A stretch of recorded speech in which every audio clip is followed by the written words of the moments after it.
గౌరవనీయులు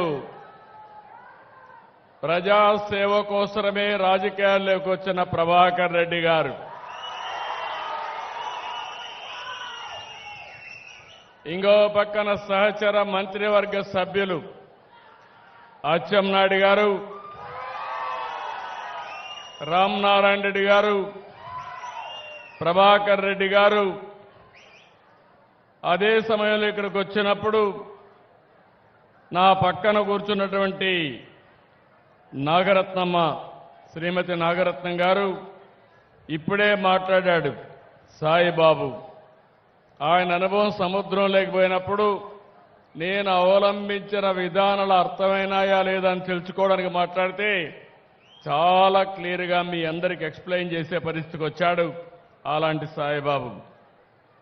మరొక్కసారి మీ అందరికీ అభినందన తెలియజేస్తూ, మన రాష్ట్రంలో అనేక వృత్తులున్నాయి, కానీ ఎంతో కష్టమైన పని సముద్రంలో చేపల వేట. ఈ వృత్తికి ఎంతో ధైర్యం కావాలి, సాహసం కావాలి. ఊవెత్తున ఎగిరిపడే అలలకు సైతం ఎదురుగా ముందుకు పోయే గుండె ధైర్యం, అది ఉండే ఏకైక వర్గం మా మత్స్యకారులు. జీవనోపాధి కోసం కుటుంబాలను వదిలి ఎండలో వానలో రోజుల తరబడి ఎంతో ప్రమాదకరమైన పరిస్థితులు సముద్రంలోనే గడుపుతారు. సముద్ర తల్లిని నమ్ముకుంటారు. అందుకనే మేము ఒకసారి చూస్తే చాలా సమస్యలు చూశాను. ఎక్కడెక్కడికో వెళ్ళిపోతారు. తుఫాను వస్తే మీకు సమాచారం ఇవ్వాలన్నా వీలేని పరిస్థితి వస్తుంది. అలాంటి మీకోసం ఈ ప్రభుత్వం ఎల్లప్పుడూ ఉంటుందని మరొక్కసారి తుమ్మల పెంట్లో హామీ ఇస్తున్నా. అందుకే ప్రతి ఏటా ఏప్రిల్ 15 నుంచి జూన్ 14 వరకు దాదాపు 61 రోజుల పాటు సముద్రంలో చేప పిల్లలు ఎక్కువగా పెట్టే సమయం. ఆ సమయాన్ని వేట నిషేధించాం, పక్కాగా అమలు చేస్తున్నాం.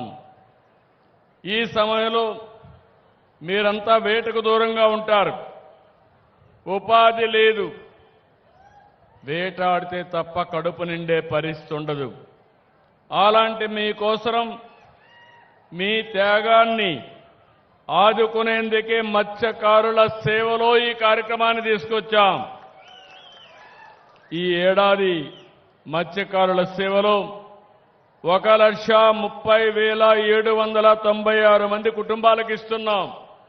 చరిత్రలో మొట్టమొదటిసారిగా 260 కోట్ల రూపాయలు ఈ రోజే మీ అకౌంట్లో వేశాం.